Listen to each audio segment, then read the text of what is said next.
Today on the Roach Koach Podcast. Let me tell you, that definitely sounds like you've accidentally eaten human flesh. We have the guys from Louisville Loves Emo with us on the pod.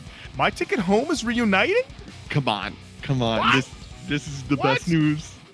Roach Koach Podcast. Hot all day, every day. It's the Roach Koach Podcast. all day, every day. Hello and welcome to another episode of the Roach Koach Podcast, the journey to create the nu metal canon. My name is Lorin Kozlowski. With me, as always, the original Roach Rider, Mr. Matt Nas. Keep it rolling, baby. There we go. Ladies and gentlemen, back with you for another episode of Roach Koach, creating this nu metal canon, one album at a time. This week, very exciting episode. Coming up later in the show, we will be talking to the masterminds behind Louisville Loves Nu-Metal / Louisville Loves Emo, Zack and Brian. We're going to talk Love to it. both of them. Talk about the show, talk about how they pick the songs. We're talking about all that stuff. So that is coming up in a little bit. But you got to be wondering, Lorin, Matt, that sounds like a hot interview. Hot interview. You put it into the back half of the show. What do you got up top? Well, my friends, Front-loaded. let's talk about it. PitFest. PitFest. Get in the pit. Helsinki, Finland. August Look at the 2024. fucking- Helsinki, Finland. Let's do this. Let's just think. August 2024. We got 3 fucking days. Let me start Friday. you off. Let's start it off. Friday. Friday. August You re- 2nd. You ready, Matt? I'm ready. You want to tag team it? Go back and Uh, forth? Let's do it. The Prodigy, Meshuggah, Deftones, Soulfly, Seven Dust, Fear Factory, American Head, Dry Kill Logic, Amur, Spite, Tala, Cannibal Accident. All right, Friday. Okay. What are your thoughts? This is Okay. fucking hot. This is a stacked fucking day. Okay, right off the bat, Prodigy and Deftones. Unbelievable. I'm already done. I'm already sold. You sold me. All right. But then on top of that, Soulfly and apparently reunited American Head Charge. Are we aware of this? Did we know Holiday about Kirk, this? where are you? Where are Holiday you? Kirk, on Are this you one? are you in Helsinki, Finland for Already? PitFest? Tala, that's it. Now let's talk about this band for a second, Matt. Cannibal Accident. This is my yeah. first time encountering this band. Me too. I'm thinking about this name, a Cannibal Accident. I feel like that can only happen if somebody accidentally serves you human flesh. That's exactly what I was thinking. You're And at you a eat it. restaurant. You're at a restaurant, you go to Big Boy. You're like, I'd like the Big Boy combination. And they put an actual Big Boy, Big Boy. in your sandwich. And you're eating it and you're like, this tastes like a real Big Boy. And you're like, oh no, Cannibal Accident. I didn't want to get got with a cannibal accident, but here I am, got. Got. Matt, we gotta know. They're the bottom of the bill. So this is who you're gonna see at 1:00 in the afternoon. Oh, I'm excited. I need to know, what does Cannibal Accident sound like? All right, here we go. This is the number 1 played song. These are very Finnish. Okay. Melancholia is the name of this song, which Okay. there's literally no way I pronounce correctly. Let's go. Oh, I have a soft spot in my heart for grindcore, and that is grindcore at its finest. Let me tell you, that definitely sounds like you've accidentally eaten human flesh. Like everything's cool. Everything's All right. So Friday, pretty hot start. Stacked. All right. Saturday, let's tag team it again, Matt. Corn. huge. Atari Teenage Riot. Wargasm. Cypress Hill. Fear Factory again. Back to back. Idols. Infant Annihilator. King 810. Motograder. Darko. Skindred. Black Totem. Okay. Saturday the 3rd. What do we think about this? Okay, so Korn and Wargasm and Atari Teenage Riot. That's a pretty rockin' valley for your Saturday. It's huge. It's gonna be big. I mean, Atari Teenage Riot. I know you're more of a fan than I am, Matt. I like the song and the Spawn soundtrack. Just about everything else kind of unlistenable. But Well, you know. Burn, Berlin, Burn. I feel some songs are very listenable and the rest of it is not for me. Okay. So I think I like half more songs than you do. Okay. Well, Like you if know it was a list of 10, you'll be like, I like 1, and I'm like, I like 5. okay. That makes sense. Here's the thing. They're playing a festival, so it's going to be nothing but the hits. Whatever the hits are for Atari Teenage Riot, that's what you're going to get. I literally cannot believe that Idols is playing this festival. Idols is not a PitFest band. Well, Matt, I they're like in- Idols a lot, but unless they took a real serious turn on this last record. Not only that, Matt, if I'm to believe that this is the order reverse, like from closer to opener, then Idols is in between Fear Factory set. I love that Fear Factory's like, we're playing 2 days. if I'm I mean, going to seriously, Finland, yeah, 2 days. if we're Fear Factory followed by Idols, then Cypress Hill, that makes more sense because it's kind of like getting you. I just can't imagine Idols being like, give it up for Infant Annihilator.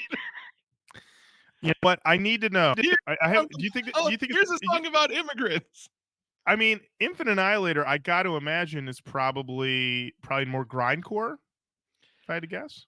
If I've heard them before because you cannot have a band's title like that. Let's go. Soil. Oh boy.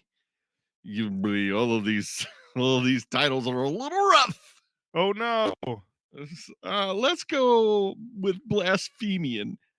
Okay. This is the part of the show where real metalheads go, oh, these two fucking clowns don't know anything about metal, do they? And Lorin, you and I look at each other and go, correct. This is a Nu-Metal podcast. I'm gonna be honest with you, Matt. You can bring this down because yeah, I was just reading some of the song titles on their 2012 album, The Palpable Leprosy of Pollution, and I'm gonna be honest, not a fan. Not a fan. I might be a little offended right now. I'm like, That's what I was saying. The song was Soil the Stillborn, and I was like, these guys are really on brand. these guys know what they're doing. I'm gonna say it. Everybody at home, Soil the Stillborn. That's one of the nicer titles. That's a tame one. That's a real tame one. Okay, it gets way worse. Already for a band that has a pretty dark title. Pretty dark title off the top. Let me just tell you, they doubled down, and apparently they are gonna open for Idols. So get ready for that at PitFest. A band whose catchphrase for their new album is "Love is the Thing" is about to have their opener play songs like Unholy Grave Birth. Listen, Matt, the thing you got to think about is not so much the presentation of them playing for after this band. Okay. It's that they're going to have to share craft services with this band. Right. They're going to have that moment. What band are you in?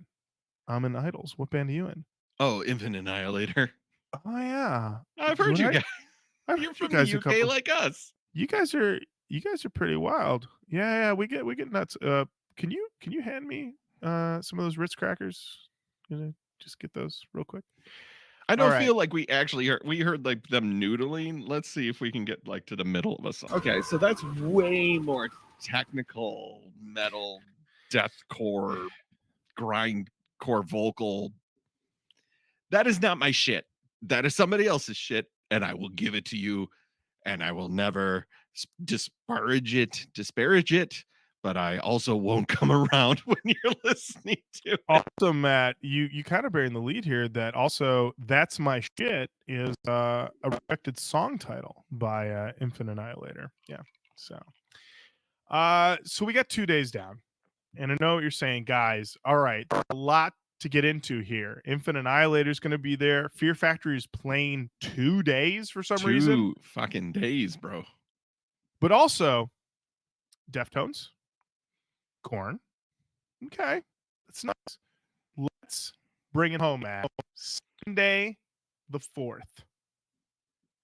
All right. I'm gonna start. We'll do it. We'll trade it off. All right. I'll Call take the Boy. first one. oh. Electric Callboy. Limp Bizkit, Napalm Death. Slaughter to Prevail, Static X. Trivium, Cattle Decapitation. Will Haven. My Ticket Home. What the fuck? Oh my god. Okay, keep going. Kill Switch Engage. Fire from the Gods. 1056. Okay. Bro, I thought My Ticket Home wasn't active. So did I. And I'll be honest with you, I was so blinded by this holy trinity of Deftones Friday, Korn Saturday, Limp Bizkit Sunday. I didn't see that. They truly buried the lead here. My Ticket Home playing is back. They're back. Good God, They're I back? hope so. Oh my god. This is very big. Very big. Huge.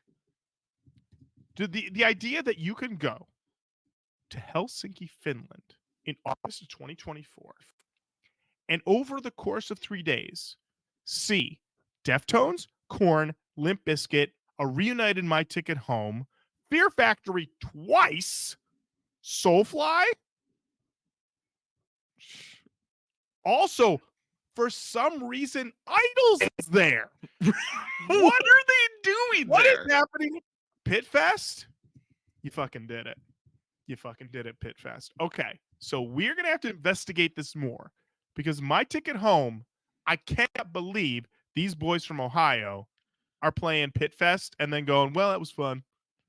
See you later. Literally, their last socials are for the video that came out in 2018.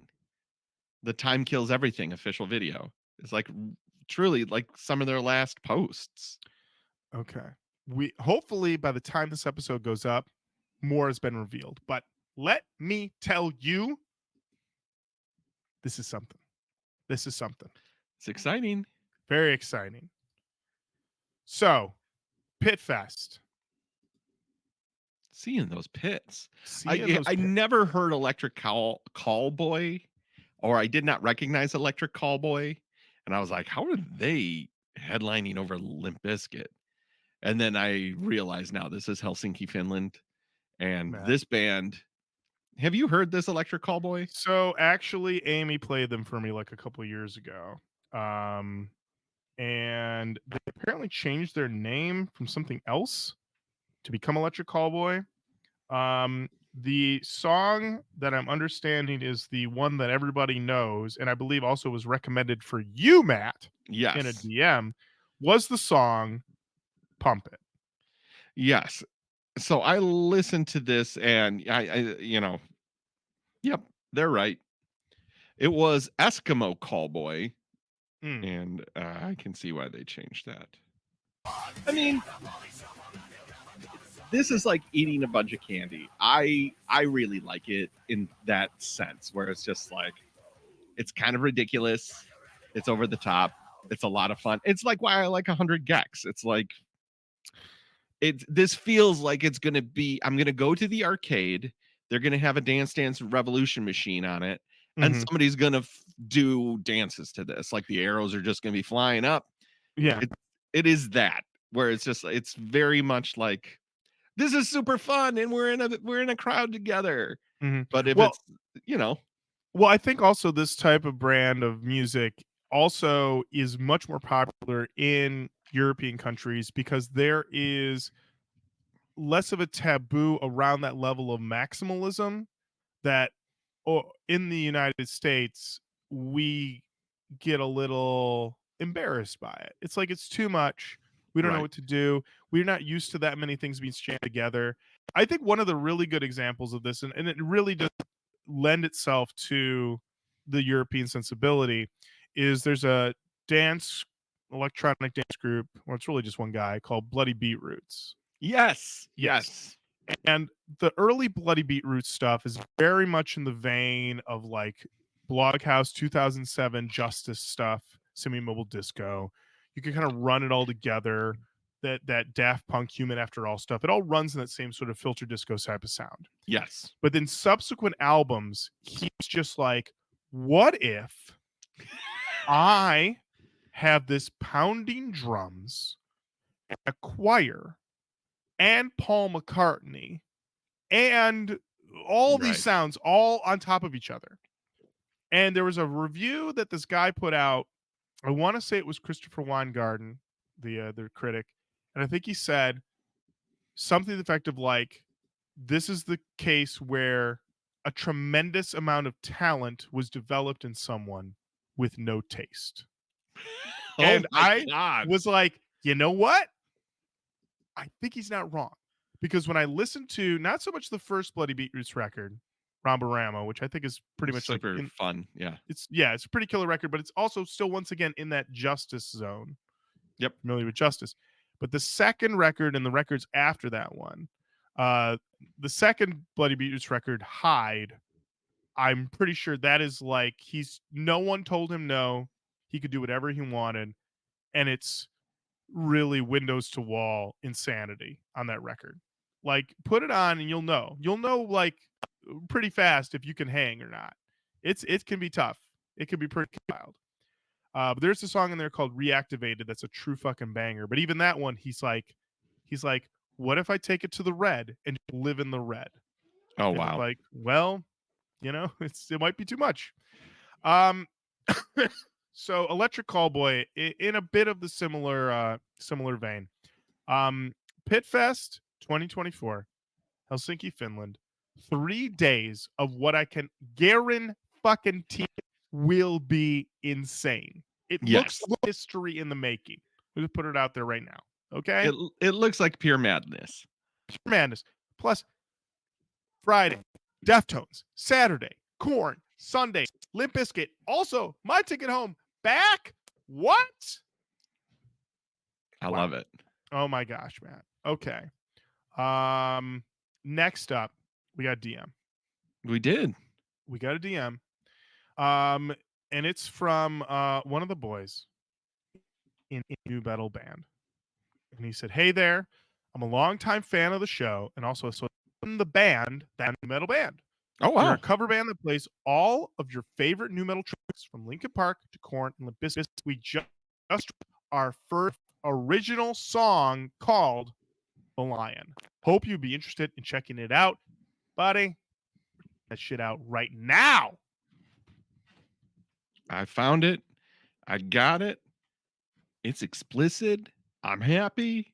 Here's that Nu-Metal band with The Lion. Let me tell you, when you're covering nothing but the greats, day in, day out, week in, week out, months after months, and when it's finally time to make your original, you know what it's going to need. Let's run it down the list, Matt.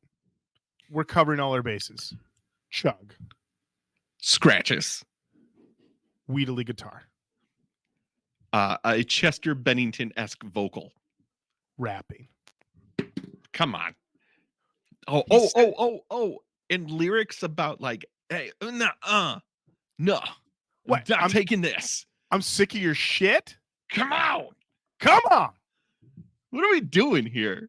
That Nu-Metal band is here. They got originals. They're learning from the best. They're doing it all. They're taking notes. They're taking notes. This is what you want. Honestly, I heard the chug and I was like, you guys can do whatever you want after this. And they kind of do. They kind of do. I was a fan of that. I'm excited to hear more. These boys are playing all the time. So check your local listings and get in the fucking pit. Please. Get in that pit. Matt, we got to talk about one more thing before we get to this interview, and it's all about who's repping the Roach. Who's repping that Roach? So I received a DM from our good friend Aaron Johnstone. Oh yeah, friend of the show. And Aaron goes, "Hey, you guys get a shout out here." I was like, "What?" He sends me this link to the podcast, the Joy Tactics podcast. No, I'm which- going to be honest. I Mhm. wasn't familiar with this podcast. I was not familiar with them. There's a lot of podcasts. There's so many, you know. We're just one of a trillion. One of many, many pods. You could be with any other podcast in the world, and we're so happy that you're here with us. Absolutely. And so they have on Will from Hotline TNT, a new hot and up-and-coming band that Matt, you had told me I need to check out. Yes, because right here in my hot little hand is their brand new album. They just signed a third man. So I went to third man. I got the so special limited edition. Yeah, Very nice. that the new album by Hotline TNT. It is called Cartwheel. It's great. It's great, but that's not important. What's important is that they shouted out the coach on the show. They did. Oh, While discussing nu-metal with the hosts of Joy Tactics, they started talking about us, the coach, and it was Will from Hotline TNT, and said, "Roach Koach, check them out. They got a couple good episodes, and you know what? good episodes. We got a They're couple, right. baby. They're not They're wrong. right. We got a 300 couple. plus. There's a couple good There's ones a in couple there. in there. Dig through the archives, baby. We got a couple hot ones. Find them. Tell me. Yeah, send us a link. Let us know. We probably forgot we recorded them. So thank you so much to Aaron Johnstone for letting us know. For Will of Hotline TNT for repping the Roach, thank you. And for Joy Tactics Podcast for keeping that in the pod and not cutting it out. You could have done Which that. they could have done. They could have done. So we appreciate all of it. We love it when you're repping the Roach. So, of course, if you are listening to a podcast and you hear someone else from a hot up-and-coming indie band repping the Roach, let us know. Because then we will slide into their DMs and ask them to come on the pod. And maybe, possibly, we will have them on. No spoilers. No spoilers. Right now, Matt, we've got to get to this interview. But We do. It is with Zack and Brian of Louisville Loves Emo, Louisville Loves Nu-Metal. Take a listen as we chat away. We're very excited. We have the guys from Louisville Loves Emo with us on the pod here to talk about their night, how they set it up. But we also, because Lorin, you went to this show, you told me all about it. I was jealous as hell. Also, Louisville Loves Nu-Metal. We want to find out. We got Zack and Brian on the show today. How are you doing today, gentlemen? What's up, guys? Thanks for having us. Thank Yeah, you doing so great. much. Appreciate having you here. I want to know straight up and down who's got it, who's got the tightest explanation of how Louisville Loves Emo came together. I'll give it a shot. So it started where it started partly as a partnership that I used to have with Headliners Music Hall. So I used to work in radio way back in the day, and we were doing cover shows there. And years down the road, after we'd done a lot of Tom Petty and Fleetwood Mac cover shows, the owners of the club came to me and said, "We just got to be friends." They said, "Do you have any new ideas?" And I said, "I have a buddy named Zack, and he's always got new ideas. And let me have lunch with him." So he and I went to Feast Barbecue in downtown Louisville, Kentucky, and we sat down at a table. And I always say that I thought he was going to pitch me on a Radiohead cover event. Like I thought that's what it was going to be. And he looked at me and said, "What if we just got like all the musicians we know and we all played our favorite emo songs from the early 2000s?" And this was 2018 when we had this lunch. And I thought, that sounds great to me. And it sounds great to you. I can't imagine that we're going to be able to fill up Headliners Music Hall by doing that. And Zack is an entrepreneur and he's a smart guy and he's always pushing an idea that's like 6 months ahead. And it turns out that we had about 6 months, and it totally worked. And the first time we did it in 2019, we almost sold that club out, and we're shocked. And it's been a thing ever since. That's awesome. It's so when you say we're going to get a band, how we're going to get a band, and not just a band that is composed of other artists, other local bands. How do you navigate that? That seems titanic. It's a huge exercise, a big ask. How do you land that plane? How does that happen? Yeah, so it's a total nightmare. I highly don't recommend anyone else do it. This is the part of the show that Zach fully controls. I just am like, hey, Zach, do you want to organize 3,000 cats? And he's like, sure, Brian. Yeah, I'm allergic to cats. Why not? Right. So the first show was, it's always day one, as you guys were saying earlier. Yep. The first show, I was largely inspired by something that we also do in Louisville called the Rock Lottery. My friend Craig Funder organizes that. And the way that show works is they take like 20-ish musicians and they randomly assign them to bands, but like, drummer, bass, guitar, like a good mixture. It's not like 6 drummers in one band. And then those bands have to write 3 songs in a week and then perform them at the end of the week. Maybe even a couple days. It's like it's a really tight turnaround, but it's like a who's who of local musicians and stuff. And so I thought, what if we combined that concept with this?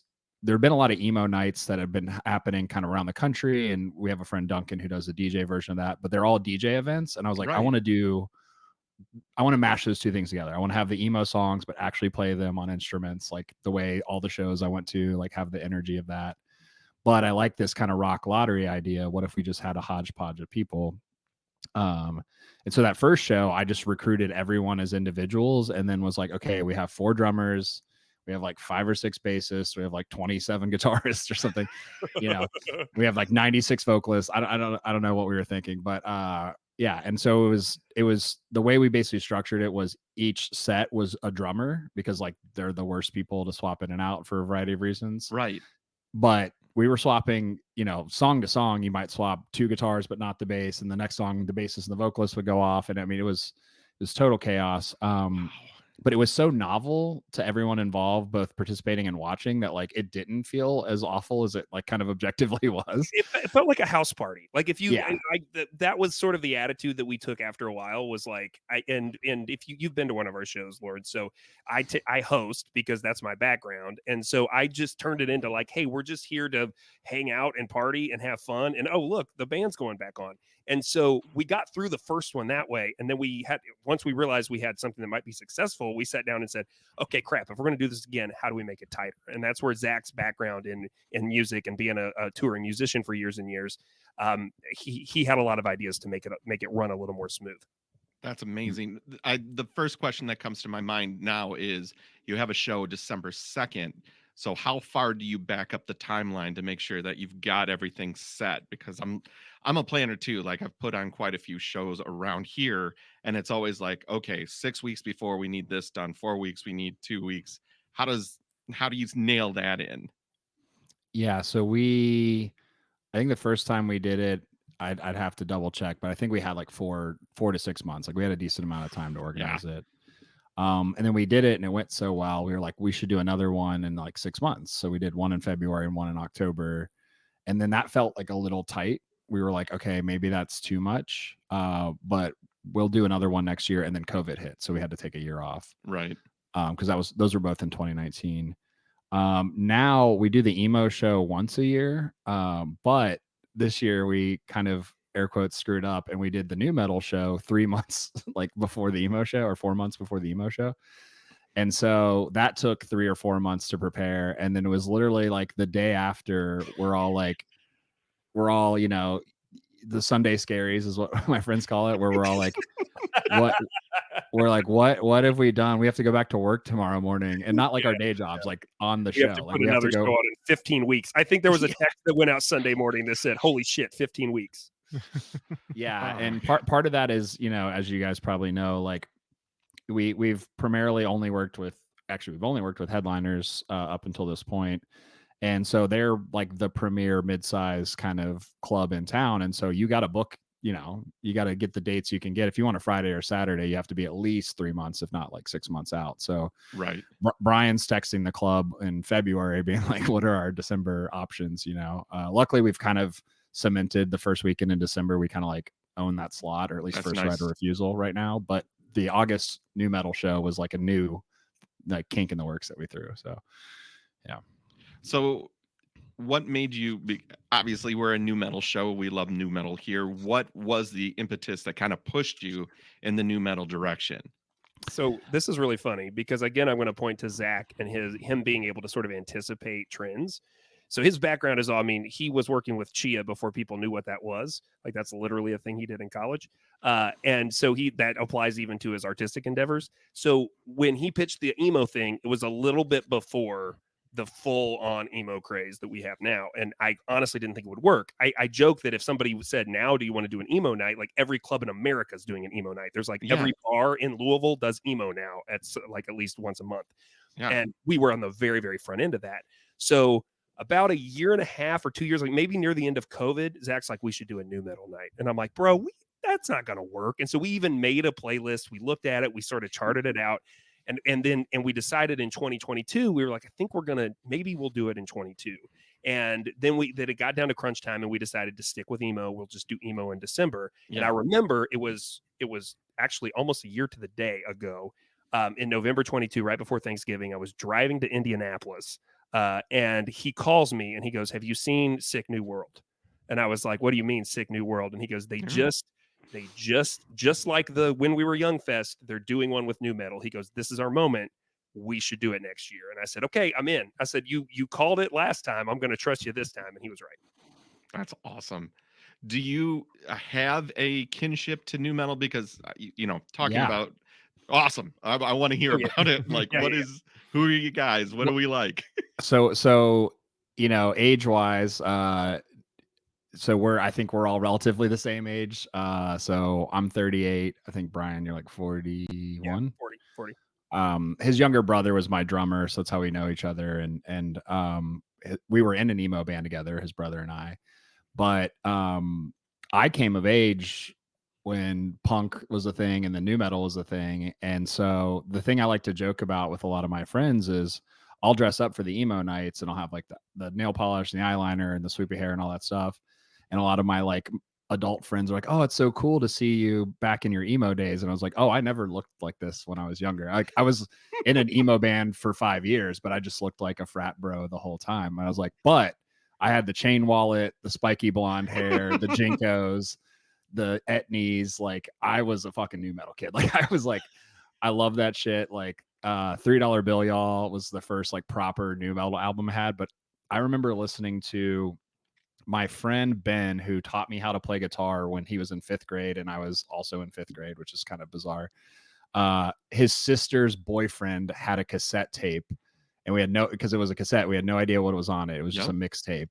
And I now know that I was listening to like Korn and Limp Bizkit and stuff, but we would just mosh in his bedroom as like 11-year-olds, just like 3 11-year-olds shoving each other, being like, give me something to no break stuff on now. It was Faith. Faith was the song that we were like losing our minds to. Gotta have faith. And we're like doing the scratch solo. Like we even know what that means. Like, yeah. So I was super into Nu-Metal in kind of my formative years, like 11, 12, 13, 14, TRL, like every other song was NSYNC or Limp Bizkit. Like it was insane. It was such a weird cultural time in such a great way. But yeah, so that was my first love. Emo was my second love. Like I got into emo and hardcore and stuff like in college. A lot of my friends turned me on to those bands. Like the first one that really flipped me was like Thursday, and partly because they were screamo, right? So they were more like, I was like, oh, it's like heavy, but it's also kind of cool. So, but yeah, Nu-Metal was my first love, and so it was kind of full circle to come back to it. And one other quick thing too is, being the quote unquote entrepreneurial mindset. Like one, I saw emo start to get really saturated. But Brian mentioned this playlist he made, and I have to give him a hard time about it. He gave it a code name so that no one would know we were working on this. So the name of the playlist was Peace Like a River. Because like I have playlists that are like Louisville Loves Nu-Metal, Louisville Loves Emo, like they're like public playlists, right?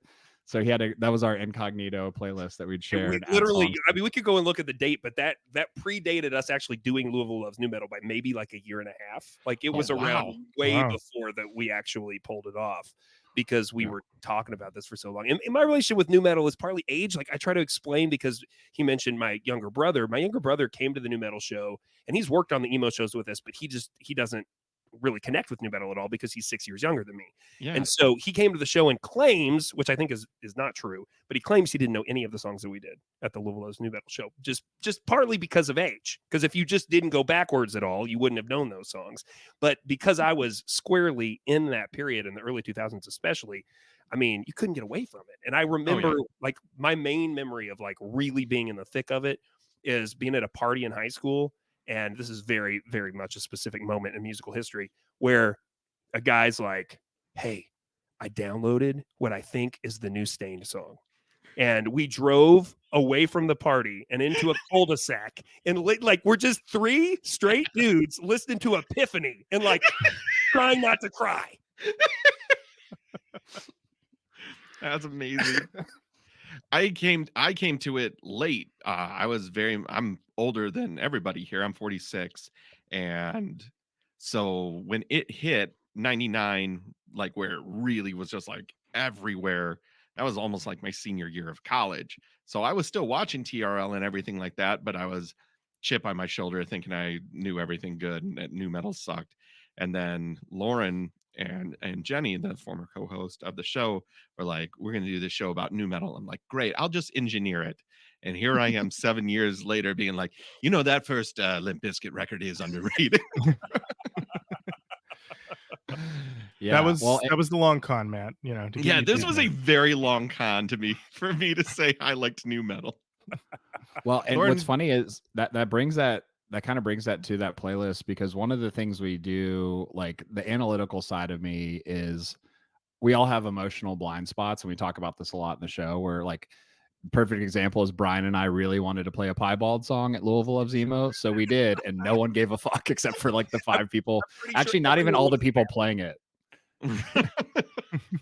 Like 3 of the 5 people who played that song liked it. Like that's how few people liked the song, but we loved it. It was great. But so the one thing you can do, it's like a hack or whatever, is just look at Spotify plays, right? Like it's not a perfect science, but when we were building that playlist, it was like the smallest song on that playlist had 150 million plays or something insane, right? Whoa. And you think about it, and it's like this was on the radio 20 years ago, and it's still on the radio, and it never went away. Like emo went away and came back. Like Nu-Metal just kind of is rock radio. Like Linkin Park never left the radio. I mean, they're even bigger now than they were before, but it's like some of their songs, we would go, like the biggest song on our emo playlist has 600 million plays, and then like the smallest Linkin Park song has like 1.2 billion, right? Like it's just a different scale of kind of, adoption to the crowd. Mm-hmm. And so when I was building that playlist with Brian, like that was kind of the, me being like, I think this is still a thing, like, because Spotify is still new, right? Like that's why I kind of like it, is there's bands on there that have 10 million plays that I'm like, oh, I love that. And in theory, if we could see MySpace stats, I think that song is huge, but like it didn't stay huge. Whereas like, One Step Closer is like still has a billion plays or something insane. So you can turn on modern rock radio today here. It's been a while here. Yeah. Linkin Park, definitely probably hear a Korn song, to tell the truth. Yeah. Oh yeah, for sure. Yeah. And then it's going to be Alice in Chains and Nirvana song. Yeah, we learned, and then Fall Out Boy, of course. Yep, followed up. He's mentioning that that Piebald song, and that was a big learning experience for us. The second one, so we did the first one, and we were like, oh my god, almost 700 people came to our party. We can do whatever we want. We can do whatever we want. That was the two things. We got to do it again, and then we can do whatever we want because people want this, right? And so we really screwed up hard in the second iteration by like taking all of the rules away. And so the musicians who have done this with us so many times now know not to question our the things we put in place, because we've taken the training wheels off a few times and then realized like, oh, nobody wants to hear Piebald, or that Refused song hits really hard for us, but maybe it doesn't hit for everybody in the room, and just trying to make sure that we are doing something that is enjoyable and pleases enough of the crowd for it to be something that people long to come back to over and over. Yeah, because if I go to an emo night, I want to scream sing something in the crowd. Like, Right. I'm also part of this show, no Right. matter what Well, you think. That's 100% it, right? It's the house party vibe, right? It's like Yep. everybody's involved. It's not just about these vocal performances. And we've had the opportunity to have some amazing vocalists on stage who really do bring something new to the songs. But at the end of the day, if the guy in the middle of the crowd is not singing his heart out, we're sort of missing the mark. And so it's like trying to get everybody to be part of that experience. Yeah, and unlike the DJ shows where you could be like, oh, this song isn't hitting, fade into the next song, like you're playing the whole song. Like, Right. You gotta play all of it. like you spent 3 months learning this song and it's 6 minutes long. Like we're in this thing together, right? So that's the other, like, you got to respect the crowd and kind of the vibe. Yeah, I will say that was one of the great things about the Nu-Metal night was it was every song clearly picked to hit the audience. Like, even although you did some Creed, which I was like, but I was going to bring that up. So the Creed thing is funny because, yeah, it's like, is it butt rock? Is it just mainstream rock? Whatever. And ironically, Creed's having a moment. One could argue I called that, but false. Yep. Yeah.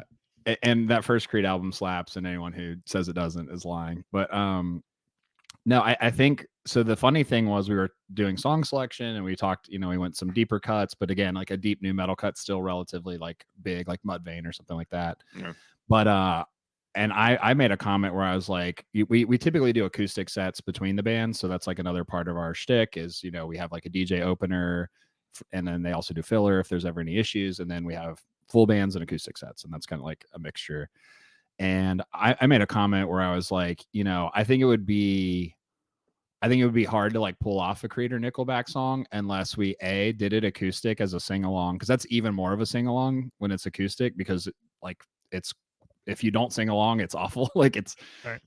There's that many people in the room, and if they're louder than the person on stage, like the vibe is not great. Yep. So you have to play big epic hooks that everyone knows all the words to. And I was like, we know a guy who's played at several of our shows named Mike Mullins, who's a big bad motherfucker. He's like the nicest guy on earth, but he's like huge. He looks like a pro wrestler, right? Yeah. And so we were like, I was like, I'm gonna make him play those songs, because who's gonna kick his ass after the show? No one. And then he came out, if you remember, and he was like, I dare you not to sing along to this. And it was like, like at that point you had to. So it worked very well. Mm-hmm. And of course, you look out in the crowd and everyone's like, can you take me high? Because that song fucking slaps. Like, yeah. And Nickelback, yeah, like, dude, and of course he did Stain, which was like a good wrap it up to where it's like, okay, like here's the one like quintessential nu metal song of his set. Mm-hmm. But I was like, if anyone can pull this off, it's Mullins. And I just want, it's like I want to prove to people that they like this stuff. And they did. They sang their hearts out. It was just as good of a sing along as doing like Avril Lavigne at emo night. Like people were just like losing their shit. That's awesome.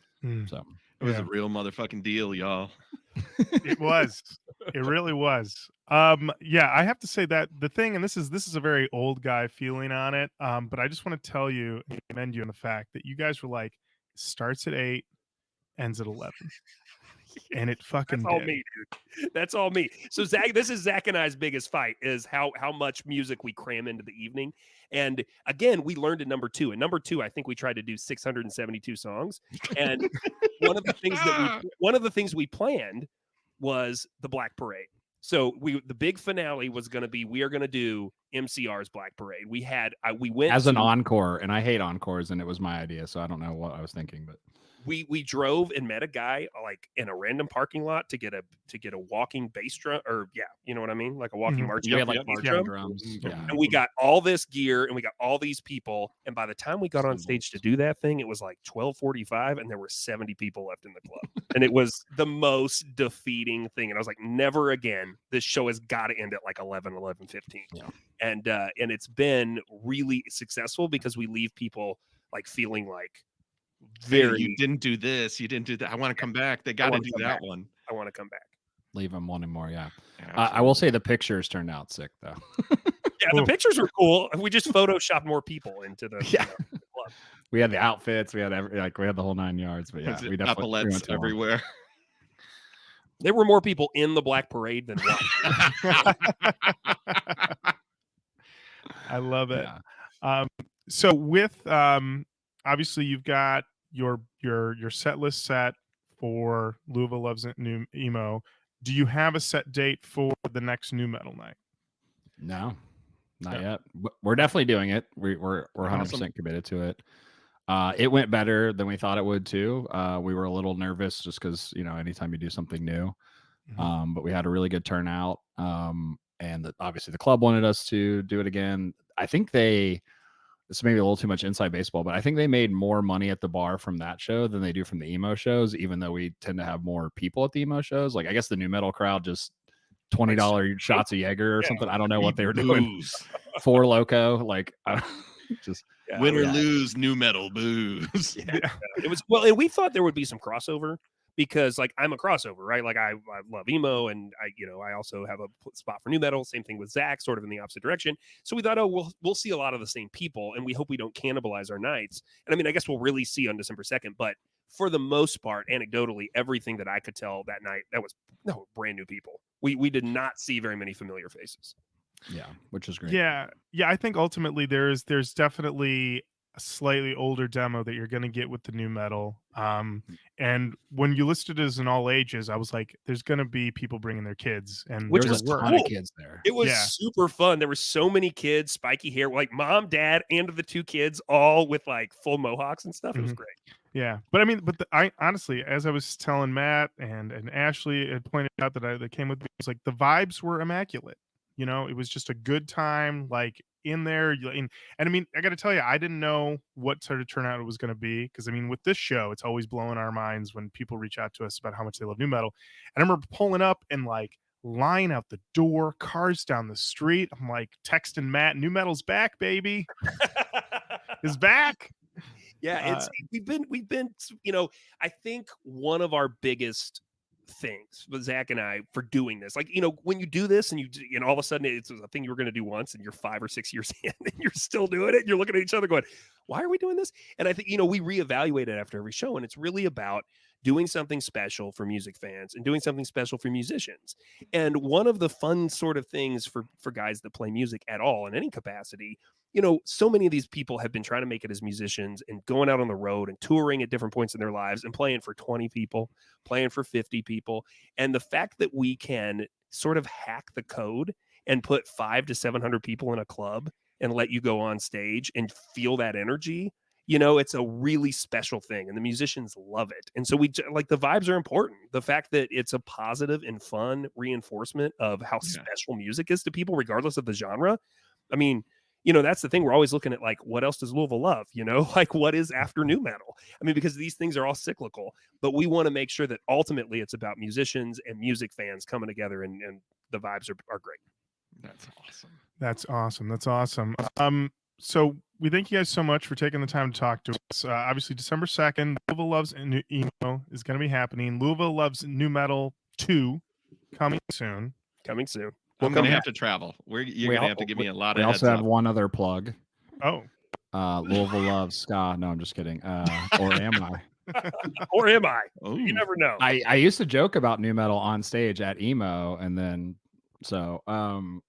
now we're actually doing our first Louisville Loves Emo not in Louisville. So we're doing January 13th in Covington, Kentucky, which is just south of Cincinnati.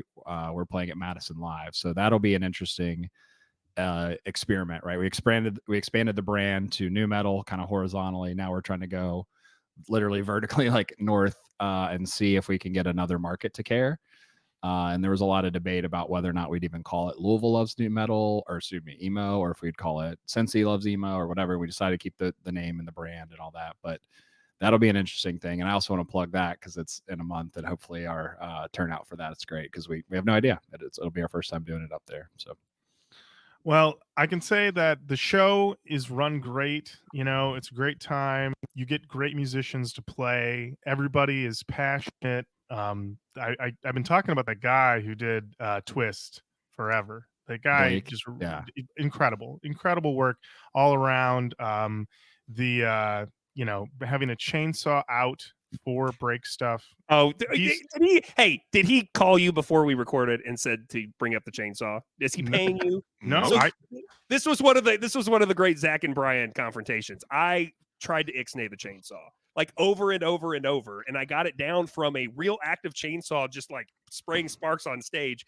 down to the fake thing that he came out with. And all I've heard is how great the chainsaw was, which is irritating because I've already said that Zach's right a lot of the time on this podcast. Right. I feel like I'm on the record saying that Zach has a good record of being right. I tried to put a line in the sand one time and I was wrong. Yeah. It happens. I mean, I'd say my only note is that when you guys do Slipknot next time, you need to get a bigger barrel. Yeah. Gotta have a bigger barrel. We had to call in Yeah. a favor from a bar owner friend and say, like, listen, can you give us a keg? You need. Yeah, you need There it is. yeah. Someone said that maybe it was on your actual episode or whatever. It was like, you need to mic the keg next Yes. time. Yeah. And that was Definitely one where I was wrong because when Dodie, who's the drummer who brought and created that keg too, because it was like a proper rig that he built. When he came in, I was like, please God, do not mic that. It's going to be so loud. Because he was hitting it with a metal baseball bat. And I'm like, we're all going to be deaf just from this existing. And then people were like, the keg could have been a little louder. I'm like, of course. Always day one. Yep, you always started. Well, I'm excited to hear what you guys do for that next playlist. Because obviously there's probably going to be a little bit of overlap because you got to have some of the hits. But I'll be curious to see what new stuff you work in or some stuff that hasn't been played. Obviously, I've already got a list on my phone that is new metal for next year, songs I feel like we missed this year. So if you've got any suggestions, feel free to send them our direction. I was going to say, I challenge your audience. Message us on Instagram or Facebook or whatever and say, hey, y'all need to play X, Y, and Z. Because we really do like, I mean, at the end of the day, we have to make decisions, but this is an extremely collaborative process. Like the musicians bring ideas to us, the audience brings ideas to us. So if you're like, hey, there's a lot of blind spots. Like we forget, oh man, that band was epic. Like, how did we miss them this time? Like one of the bands did without me knowing, which was normally I'd freak out. I'm like, no, they changed something, but they did Rob Zombie in the middle of Power Man 5000. Mm-hmm. I don't know if you remember that. Oh yes. And I was like, that was so sick. Like I'm so glad that they did that. But like, ironically, I'm a big Power Man 5000 fan and not really a huge Rob Zombie fan, but like that was such an obvious crossover. Like why didn't I think of it? So like any ideas you guys have, we're super, super open, and including your audience as well. So Awesome. The one I'm going to mention, From This Day by Machine Head. nice. It's a little bit of a deep cut, but it rips. It really rips. Machine Head's name has been coming up, so we'll have to definitely take a look. There we go. There we go. Zack, Brian, thank you both so much for coming on. Louisville Loves Emo. Louisville Loves Nu-Metal. The show is December 2nd. Headliners in Louisville, Kentucky. Look them up on Instagram. Thanks so much, guys. Hey, Thanks. thank you. This is awesome. Rock and roll. Thanks, guys. Matt, Couldn't be nicer. They couldn't be they nicer. couldn't be nicer. They couldn't be. Even when we stopped recording, they were so nice. When I was having major technical difficulties, Major tech. major tech. Always were- day one is what Lorin and I lovingly refer to as our technology never working, even if it just worked the day before, 5 minutes before. Mhm. It's always the first day. You're always troubleshooting. Like, where's Always. that buzz coming from? Where How is it? come it sounds like I'm cutting out? Mhm. It's always day one. Always day one, but these gentlemen were so nice. We're so glad they were able to come on. Definitely check out Louisville Loves Emo. I like that they're branching out. I would love to see that type of spectacle up here in the D. I would see a new metal night if they came in with that, where they have bands playing the songs. Bands playing the songs. It's a whole thing because then you're at a show. Show. You're at a show. Because here's the other thing, Matt. Let's break it down. At the end of the day, it's tough to activate a pit to a CD. You're correct. It's tough to activate a pit to an MP3. You're right. But if you've got some hot hands, There's some hot hands. hold an electric guitar that has 7 strings on it, Which I believe leads to signature sounds. leads to some signature sounds. Plus, if you've got a pedal board, Oh, so many pedals. if you got a bunch of pedals, and then if you've got a boy with the vocal prowess to scat, to scream, to howl, to moan, to rap. You got a night. To have to hold. They have to hold all of that. That's somebody's vows right now. They're writing that shit down. Ooh, these are my vows. So it's gonna be a hot night. I'm intending to attend. What a sentence. Louisville Intending to intending to attend. The Louisville Loves Emo night. I want to check it out. I want to see what's going on. I will be honest. I am not as familiar with emo, Matt, as I am with nu-metal. I listened. They made a playlist, and I was going through the playlist. And what is very notable about emo, as opposed to nu-metal, is that the voices are very high. They're higher, way higher. Way higher. Also, the misogyny cranked. I'm just going to be real with you guys. I was like, nu-metal, they got a woman problem. And then I listened to like half an hour of emo, and I was like, sorry, guys. Emo, let me tell you, if you are a woman and you have been drowned, you're in an emo song, okay? Those boys love a lake in a bag, all right? They love it, all right? Oh, Lord. Let me tell you. But, I mean, listen, they're not all like that, okay? No, They're not all They like can't that. be. They can't be. They got to expand. But either way, I'm excited to check out the emo night. Just like their lungs won't. Exactly. But All yeah, right, take us home. Matt, it's time to take us home. Closing out every good old episode of Roach Koach with Vandals Can't Handles Part 2. The Rise of the Roach. All right, Matt. This week, I got it. We are okay. You got it? I got it, baby. I'm ready. Okay. We're listening to a band called My Ruin from their album Speak and Destroy. This is Sick With It.